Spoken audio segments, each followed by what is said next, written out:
राजकुमार सिद्धार्थ एक सुखी जीवन व्यतीत किया करते थे और उनके पास वह सब कुछ था जो एक राजकुमार के पास होना चाहिए, जैसे कि भव्य महल, स्वादिष्ट भोजन और मनोरंजन के अनगिनत साधन। लेकिन राजकुमार सिद्धार्थ के भीतर एक गहरी बेचैनी थी। उन्हें दुनिया के दुख, बीमारी, बुढ़ापा और मृत्यु के बारे में जानने की तीव्र इच्छा थी। एक दिन राजकुमार सिद्धार्थ महल से बाहर निकलने का अवसर पाकर उन्होंने ने पहली बार दुहक, बीमारी, बुढ़ापे और मृत्यु का साक्षात्कार किया।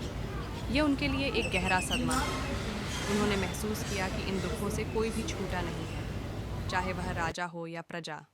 इस अनुभव उन्हें दुखी कर दिया और उन्होंने राजपाट त्यागने और इन दुखों का कारण जानने का प्रण लिया। उन्होंने वैभवपूर्ण जीवन छोड़ दिया और एक साधारण साधु का जीवन अपना लिया। राजकुमार सिद्धार्थ ने कई वर्षों तक उन्होंने विभिन्न शिक्षकों से ज्ञान प्राप्त किया और कठोर तपस्या की।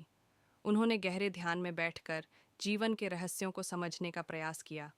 आखिरकार एक रात बोधगया में एक पीपल के पेड़ के नीचे ध्यान करते समय उन्हें ज्ञान की अनुभूति हुई और वह बुद्ध बन गए। बुद्धत्व को प्राप्त करने के बाद उन्होंने अपना शेष जीवन दूसरों को दुखों से मुक्ति का मार्ग सिखाने में लगा दिया।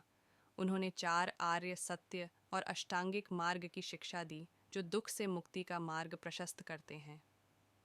सीख: गौतम बुद्ध की कहानी हमें यह सिखाती है कि सच्ची खुशी भौतिक सुखों में नहीं, बल्कि ज्ञान और करुणा के मार्ग पर चलने में मिलती है।